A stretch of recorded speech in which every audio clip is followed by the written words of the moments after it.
rempli de poussière. Quand Isaac vient, son rôle c'est seulement, il va boire l'eau de le même puits, mais il faut dégager les poussières. C'est-à-dire le péché nous a rempli de poussière, voilà pourquoi c'est que nous prêchons, afin que l'eau, les pots pires qui se trouvent en toi, qu'ils puissent le boire.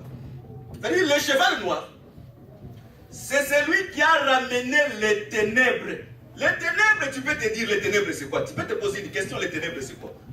Même à midi ici, si tu fais quelque chose en secret, c'est les ténèbres. Parce que les ténèbres, c'est le temps où les gens font des choses où les gens ne le voient pas.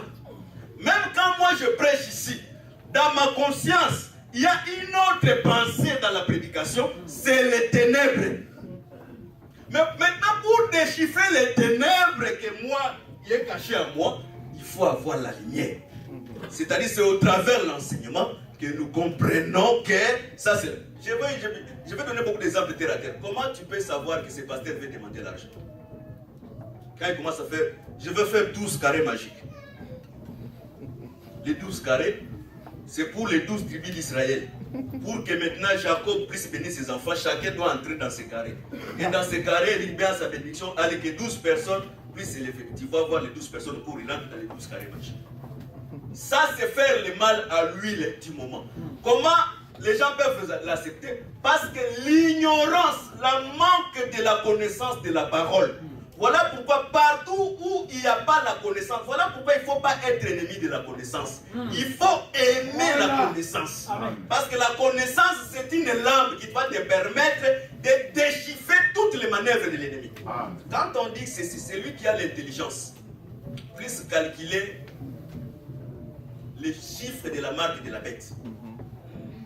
Calculer là, ce n'est pas prendre 555 des assiettes et prendre 111 des fourchettes et ça va faire 666. Non. Tous les habits même que nous mettons ici, c'est diabolique. Les gens qui font ces habits, ce sont des francs-maçons, ce sont des rosicruciens, des gens dans le monde du ténèbre, ils font les programmes chaque année. Quels sont les vêtements que nous allons faire sortir cette année pour séduire le monde? Voilà pourquoi dans les années qui viennent, ça s'est déjà fait. Les sœurs vont marcher avec les habits transparents pour que la nudité soit vue de tout le monde. Voilà pourquoi nous voyons les artistes, ils ont l'air des mères chez la grande Babylone. Que les sœurs bénissent. Mais avec nous comme étant les enfants de Dieu, la connaissance, les 666, vous savez, le diable s'est trompé les gens. Oh, 666, c'est le pape dans son chapeau qui est écrit Ficaris Filde. Tout le monde va focaliser maintenant leur pensée vers le pape. Ah, le pape, c'est lui les 666. Non, dans le temps où nous sommes, il n'y a pas un homme qui est incarné de la puissance de l'Antichrist. Dans le temps où nous sommes au temps de plusieurs antichrists, au pluriel. Nous sommes au temps où il y a les dévastateurs au pluriel. Il n'y a pas une dévastateur, mais les dévastateurs au pluriel. Même dans l'église où nous sommes ici, un antichrist peut être au milieu de nous. Mais voilà pourquoi la connaissance qui est la lumière de la parole prophétique nous permettra d'équilibrer. Parce qu'un enfant de Dieu doit avoir la balance pour peser. Tu écoutes l'enseignement, je pèse la sœur, je regarde la sœur comme ça, le frère comme ça, je dis, cette frère, je le pèse par rapport à la balance de la parole.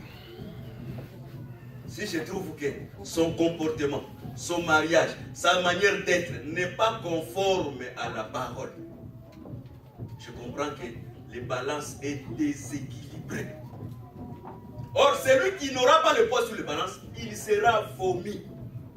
Vous savez, avant d'avancer, si le Seigneur venait aujourd'hui, avant qu'on te demande que tu seras sauvé ou pas, chacun de nous est conscient.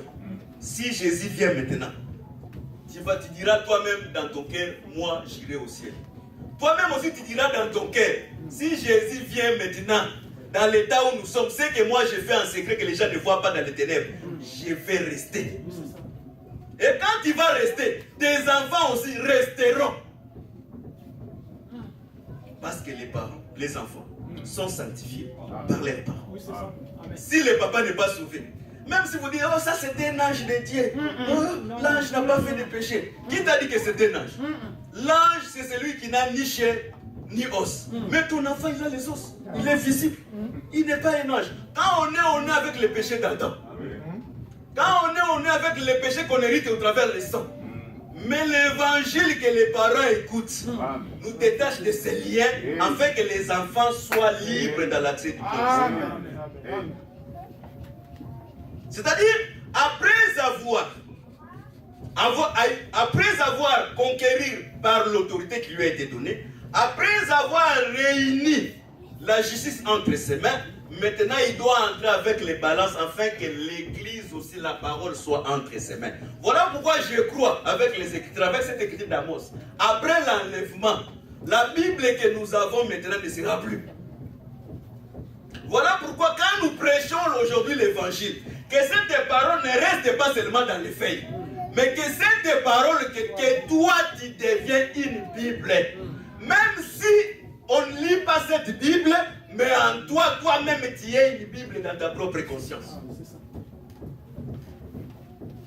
Mais bien que l'Antichrist n'est pas encore manifesté, mais dans d'autres églises, là où le diable a pour résidence, parce qu'il y a certaines églises où le diable a sa résidence là-bas. Ce n'est pas moi, c'est Jean qui dit. Il dit, là où tu es, c'est le demeure de Satan. Mais tu dis que tu es un apôtre, mais là où tu es, c'est le demeure de Satan. Quand nous parlons sur les demeures de Satan, ou nous parlons sur les doctrines des démons, j'ai expliqué la fois passée. J'ai dit ceci. Pierre, quand Jésus a dit je vais mourir, Pierre a dit, ah non, Pierre dit, tu ne peux pas mourir. Directement, Jésus-Christ regarde Pierre et dit, arrière de moi Satan. C'est-à-dire, Satan, c'est quoi? C'est quelque chose peut avoir une bonne sens dans la manière des hommes, mais si ces choses-là contredisent les Écritures, c'est la doctrine des démons. Amen. La doctrine des démons, c'est seulement les démons qui viennent te faire là. Non, non. La doctrine des démons, c'est toute pensée qui n'est pas compatible avec la parole de Dieu, bonne telle qu'il soit.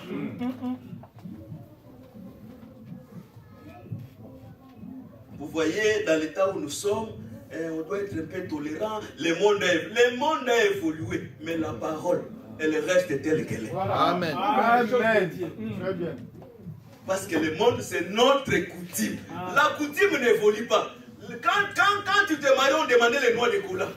Quand ta arrière-grand-père, quand il s'est marié, on a demandé ta arrière-grand-père, on a demandé les noix de cola. Les jours après 5 générations que tu vas te marier, on va encore demander les noms. C'est-à-dire la coutume ne change pas. La parole ne change pas par rapport aux situations et aux circonstances. La parole reste les mêmes partout où nous marchons. Tout à fait, tout à fait. C'est une bonne nouvelle.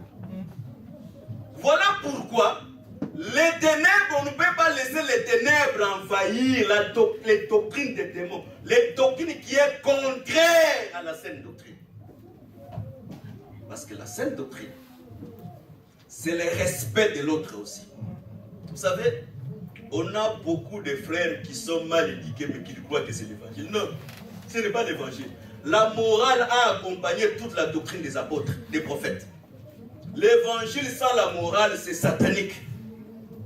Il faut savoir quand tu veux parler avec quelqu'un, même si c'est un enfant, il faut chercher une manière que tu peux lui communiquer. Ne dis pas seulement, oh, c'est un petit. Et moi je te dis, fais ça. Non, non, ce n'est pas comme ça là-bas. Ici dans l'église, ce n'est pas comme ça. Vous savez, je suis allé quelque part dans une église où le pasteur, son fils était président de culte. Mais lui, comme il est papa, il croit que même son fils, quand il préside, il est contre son enfant. Non, quand l'enfant commence à présider, il est sous l'autorité de Dieu. Là, les choses de la maison restent dans la maison. Là, maintenant, nous sommes dans les principes de l'exercice de la présidence et dans le sacerdoce. Ça, c'est maintenant l'autorité de Christ qui règne sur tout le monde. Voilà pourquoi je conseille, même si un parent, son fils, sait érouiller sa fille, il doit respecter aussi.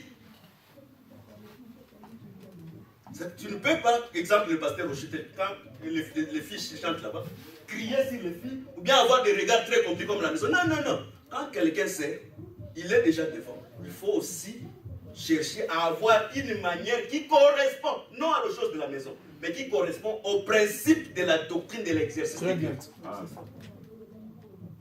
Sinon, on va ramener la maison dans l'église. le Seigneur bénisse. C'est-à-dire, faire le mal à l'huile et au vin, ce n'est pas les hommes, non. L'huile et le vin, c'est l'enseignement. Le diable, quel que soit tout ce qu'il va faire, quand il viendra, parce qu'il est déjà aujourd'hui, et il reviendra encore quand il sera encore couronné. Aujourd'hui, il est là. Mais il est incapable de faire le mal à la vraie parole. Oui. Mais le mélange de ces paroles qui se trouvent ici à côté de nous, là, il joue avec eux. Là, c'est leur nourriture. Les gens vont chanter.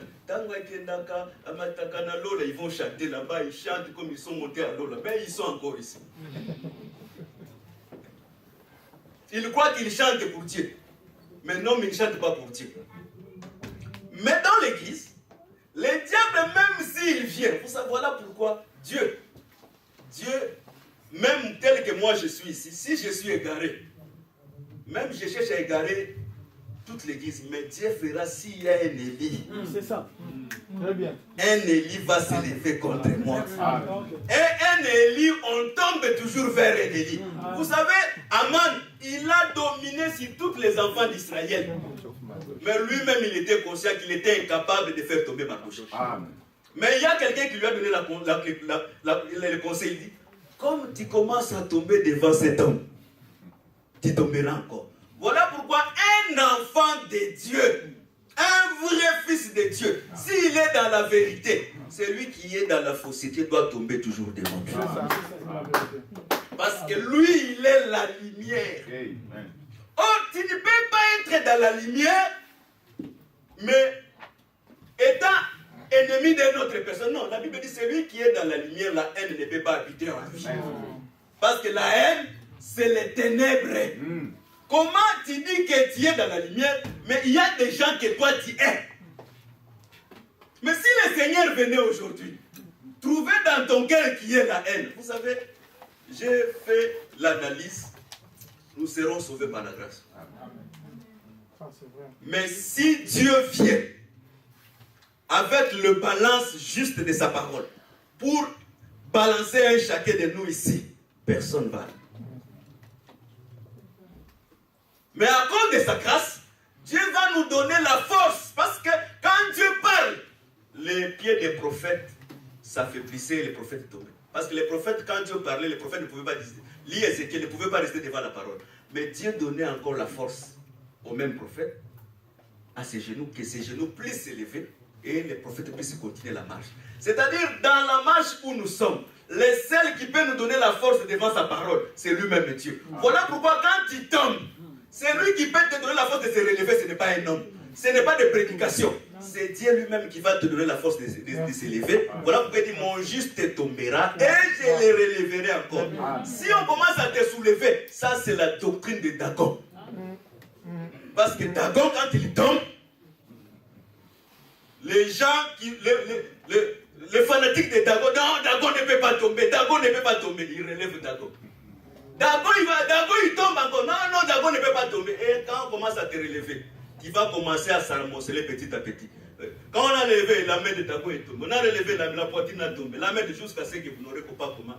Quand quelqu'un tombe, ne cherche pas. Ne cherche pas que les flatteurs qui sont autour de toi disent, oh, toi tu ne peux pas tomber, il faut résister. Non. Humilie-toi devant la main droite, la main puissante de Dieu. Amen. Autant convenable. Lui-même, le Seigneur, Amen. Il va te relever. Amen. Que le Seigneur bénisse. C'est-à-dire, les chevals noirs, c'est l'ignorance. Il faut éviter d'être ignorant. Quand nous prêchons, il ne faut pas seulement m'écouter quand je suis prêché, mais quand tu rentres dans la maison, fais aussi les recherches, vérifie aussi tout ce qui a été dit, s'il est conforme à la parole, s'il n'est pas. Si tu trouves, même si c'est conforme, mais dans ton esprit, ça sonne que ce n'est pas conforme, mais premièrement, cela entre parenthèses. Ce que tu as trouvé avec, c'est conforme pour toi, mets ça là-bas. J'ai dit le péché. Personne lui-même n'a mangé l'agneau dans sa totalité. Vous savez, dans les jours passés, on prêchait, oh non, le ministre, il doit connaître tout. Les ministres, ils connaissent. Non, c'est des mensonges. La Bible dit, nous connaissons en partie. C'était des critiques doctrinales. Et nous prophétisons en partie. Il y a des choses que moi je connais, il y a des choses que je ne connais pas. au travers le ministère d'un autre, quand il va venir prêcher, ce que je ne connaissais pas, j'aurai la connaissance de cela. Voilà pourquoi un ministre, il a droit aussi d'écouter d'autres ministres pour sa croissance. Parce que, je vais donner un exemple avant de terminer. Prenons la Sainte Seine. La Sainte Seine. Quand on lit Marc sur la Sainte Seine, tu verras que peut-être Marc n'a pas parlé sur le lavage des pieds. Mais quand on lit Jean, on trouve peut-être Jean a parlé sur le lavage des pieds. C'est-à-dire, pour avoir une percée totale de la Sainte Seine, il faut regrouper Marc, Jean, Luc et Matthieu.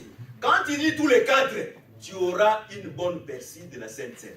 C'est pour dire que chaque ministre avait une portion de la connaissance que Dieu a déposée en lui. Mais pour avoir toutes les portions, il faut regrouper tous les ministres pour avoir toutes les portions. Parce que Dieu a mis dans chacun une grâce particulière. Même Pierre reconnaît cela. Dieu a mis dans chacun une grâce particulière. Je vais donner encore un autre exemple. Pierre n'a jamais prêché, Paul n'a jamais prêché que l'eau du temps de Noé. L'eau du temps de Noé, c'était l'image de baptême. Paul n'a jamais prêché ça. Mais celui qui a prêché cela, c'est Pierre. Mais Paul a prêché d'autres mystères. Mais sur les trucs de Noé là, il n'a pas prêché ça. C'est-à-dire, dans la grâce de Dieu, Dieu a mis dans les hommes de Dieu, chaque homme de Dieu a une grâce particulière. Mais la totalité, quand il y a la totalité, c'est que tu deviens Christ. Amen. Amen. Même si tu ne te prononces pas, mais nous comprenons avec les yeux des Écritures que tu deviens Christ. Parce que c'est lui qui connaît tout, c'est Christ. Amen. Voilà pourquoi il y a beaucoup de gens. Aujourd'hui, ils sont dans la politique des chaises vides. La femme des pasteurs peut s'asseoir devant avec les pasteurs, mais sans pourtant voir avec les yeux physiques que la femme du pasteur s'assoit ensemble avec les pasteurs. Parce qu'il y a certains pasteurs, ce n'est pas lui qui conduit l'église, mais c'est sa femme qui conduit l'église, mais il est assis là-bas. Mais pour comprendre, il faut avoir les yeux au travers de l'enseignement.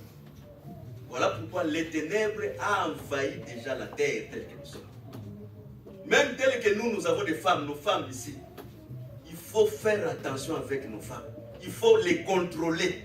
Ils sont vos sœurs, ils sont des enfants de Dieu. Ils doivent se comporter aussi comme les enfants de Dieu.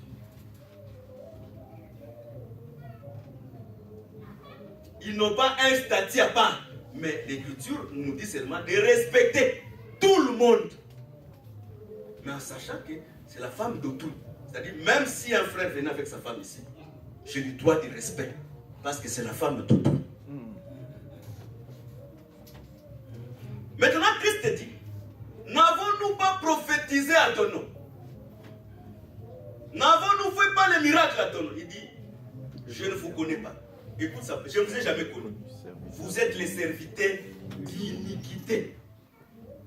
L'iniquité et le péché, il y a une toute petite nuance là-dedans. Oui, c'est ça. L'iniquité, c'est la falsification de la parole de Dieu. Amen. C'est-à-dire, les gens prophétisaient, mais avec un intérêt peut-être matériel derrière la prophétie. Oui. Les gens prophétisaient, mais en ajoutant aussi les mensonges dans la prophétie. Oui. Les gens guérissaient les malades, mais derrière la guérison, vous savez, dans cet ensemble, les jours que vous verrez quelqu'un venir prêcher la parole et vendre les syllabis, c'est un frère diabolique. Oh. Oui, c'est ça. Parce que Paul n'a jamais vendu les épîtres. Parce que s'il voulait vendre, Paul pouvait vendre les épîtres d'Éphèse, les épîtres de... Oh non, j'ai fait cela. Non, ça c'est avec une immobile financier, un immobile impie. Ça c'est l'œuvre. La parole de Dieu, on ne la vend pas. On la vend quand... Vendre, c'est prêcher la vérité et que les gens achètent les blés au travers de la foi. Amen. Amen. Amen. Voilà. Amen. Il n'y a aucune différence entre les prédicateurs qui vendent les syllabis et les musiciens, la musicien qui fait des concerts à motif d'argent.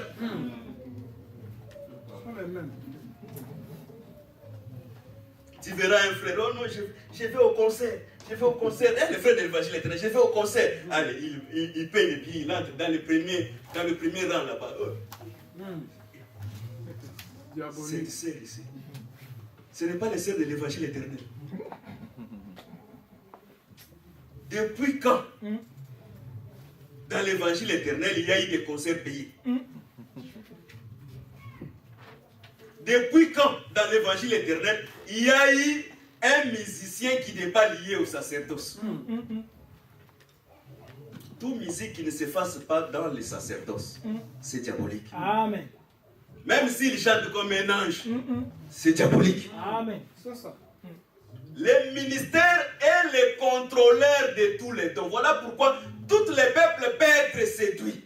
Mais Dieu ne permet pas que les tribus de Lévi soient séduits. Amen. Pourquoi? Parce que les tribus de Lévi ont pour mission de surveiller les ustensiles du tabernacle jusqu'à l'entrée de Canaan. C'est-à-dire le ministère de la parole est là pour veiller aux grâces, pour veiller à la manière de chacun nous doit marcher jusqu'à ce que nous irons dans la terre promise. Voilà pourquoi si les ministres sont séduits, c'est fini. Il faut quitter. Il ne faut pas même attendre. Sortez ce que la Bible dit, sortez au milieu d'eux. Mais je sais que si Dieu commence à voir que les ministres vont se séduire, Dieu va faire qu'au milieu du peuple, Dieu peut s'élever une autre personne. Parce que Dieu, la Bible dit, il conservera que la mèche reste allumée. La mèche, depuis qu'il a été allumée au jour de Pentecôte, il a tenté de veiller de cette mèche, que cette mèche ne puisse pas s'éteindre. Voilà pourquoi cette mèche qui est le vrai enseignement ne s'éteindra jamais. Je sais que nous sommes dans le moment de fête. Vous pouvez dire, oh nous n'aimons pas les fêtes, mais beaucoup de frères dans la conscience, ils sont dans les fêtes. Il y a certaines choses, les gens, l'écriture doit toujours prendre le dessus. Les gens aimeront plus le plaisir que Dieu. Même s'il vient. Sa femme, aujourd'hui nous avons les fêtes, restons. Si aussi il n'est pas flexible, il ne connaît pas Dieu. Si c'est un idolâtre, parce que ta femme, tu peux commencer à adorer sa femme sans pourtant savoir les savoir. Tu peux commencer à adorer tes enfants sans pourtant les savoir. Parce que l'idolâtrie c'est quoi? C'est la matérialisation de tout ce qu'on est en train de dédier un honneur pour le culte. C'est comme on dit dans le monde, vraiment ma femme, n'adore qu'un fort. Il y a certains frères qui sont très diaboliques. On adore que le Créateur. Amen. Mais lui, il adore les gens. C'est-à-dire, même les pasteurs, tels que nous sommes là, tu peux commencer à adorer ton pasteur, mais sans pourtant le savoir. Parce que quand ton pasteur, dans le sacerdoce, dans le vin où nous sommes aujourd'hui, le pasteur doit être un modèle. Le pasteur doit être constant dans son comportement. Maintenant, si ton pasteur ne vit pas la vie de la parole, mais toi, tu es toujours derrière lui, il est devenu derrière ton idole sans pourtant le savoir. Et toute idolâtrie a toujours ramené le peuple dans l'égarement. Voilà pourquoi le cheval noir a comme mission d'amener les balances. Maintenant, l'Antichrist doit regrouper la politique, la justice et la religion. Il doit associer à un seul. Il doit mesurer. Il doit mesurer afin qu'il y ait une seule balance. Et son balance n'est pas une balance juste, c'est une fausse balance qui est liée à la falsification de la parole de Dieu. Voilà pourquoi même quand on se met ici, il faut chercher à répéter l'écriture telle qu'il est. Parce que quand on ne répète pas l'écriture telle qu'il est, c'est déjà, on falsifie la parole. Or, la falsification toujours est liée à la perte, à l'approche de l'arbre de vie. Dans d'autres églises aujourd'hui, la Bible, dans d'autres églises, il y a des feuilles déjà qu'on a déjà déchirées dans la Bible. Mais tu vois, quelqu'un vient avec la Bible de Genèse à l'Apocalypse, mais là, dedans, les feuilles sont déchirées. Ils sont déchirés pourquoi? Il y a certaines écritures dans d'autres églises, ils ne peuvent pas lire cela. Parce que si cette écriture est lue dans cette église, c'est un scandale. Or, toute écriture qui est dans la Bible est inspirée. Toute écriture est une nourriture. Ah, ça, on y parle. Ces prédications ici dans notre église, ça ne tient pas. Moi, je suis allé déjà prêcher quelque part. Le pasteur m'a dit, je vais te vendre le terrain. viens me vendre le terrain, c'est quoi? Il dit, oh, il ne connaît pas. Mais je vais te dire la vie de toutes les personnes qui sont ici. Et quand tu vas commencer à prêcher, tu vas prophétiser l'argent, tu auras beaucoup d'argent. Vous savez, il y a certaines prophéties. Si tu vois que la prophétie concorde, le Saint-Esprit peut parler. Parce que si le Saint-Esprit parle, c'est lui qui est un enfant de Dieu, la sensibilité spirituelle va confirmer ce qu'il a dit, c'est Dieu qui l'a dit. Mais si tu trouves que la sensibilité spirituelle ne correspond pas, sache que ce que tu as dit à ton pasteur là, c'est lui qui a dit à la personne qui est venue prophétiser là. Tu verras tel qu'il est. Ah, papa, toi tu as une société, tu es comme ça. Dieu ne voit pas les péchés que la personne l'a fait. Dieu voit seulement la société et des choses qu'il est tenté d'avoir. Non, un enfant de Dieu, tu sais, un enfant de Dieu, tu dois être comme Josaphat. Parce que Josaphat, il n'est pas comme Akab. Parce qu'Akab, tout autour de lui, il y a seulement des prophètes qui parlent bien d'Akab. Oh non, toi tu es un roi supérieur, vas-y, tu vas vaincre, vas-y. Mais Josaphat, même si tu parles bien de lui, un vrai enfant de Dieu, même si on parle bien de toi, il faut se demander ici. Il n'y a pas un autre prophète. Oh, il y en a maintenant un qui te parle. Allez m'appeler cet prophète. C'est-à-dire, dans les choses de Dieu, il ne faut pas seulement qu'on parle bien de toi. Amen. Il faut qu'il y ait les gens qui vont te parler, les choses qu'il fait dans le secret, mais qui vont te déranger. Mais en te dérangeant, c'est ça qui va faire que la chose là qui est cachée en toi plus se sorte. Parce qu'avant la venue du Seigneur, tous nos comportements cachés, Dieu fera que cela soit mis à la lumière. Et quand ça sera mis à la lumière, c'est à ce moment le Seigneur viendra. Voilà pourquoi on a fait d'autres histoires. 10 ans passés, 5 ans passés, 3 ans passés, mais comme c'était caché, Dieu fera la chose là que tu as fait dans la cachette. Et c'est là, dans les ténèbres, que la lumière de la parole puisse éclairer cela. C'est-à-dire, le chandelier, c'est celui qui porte la lumière. Et la lumière, c'est Christ.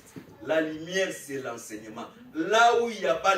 Quand on parle de l'enseignement, on ne dit pas que... Quand on parle de l'enseignement, on parle de vrai enseignement. Voilà. De la vraie doctrine de Christ. Quand il lit même les critiques qu'on a données en Matthieu 7, quand on descend en bas, on dit, celui qui écoute ma parole et qui met en pratique, il est comme celui qui a bâti sa maison sur le roc. C'est-à-dire, le roc permet, même s'il y a des vents, mais que la maison reste stable. La stabilité de la maison dépend de ce que nous écoutons. Que le Seigneur bénisse. Mais si en dehors de cela, c'est-à-dire les nuages du ténèbre va nous envahir et l'ange du ténèbre avec les fausses balances, il va continuer à exercer son travail. Que le Seigneur vous bénisse. Inclinons la tête à la prière. Nous allons demander la grâce de Dieu.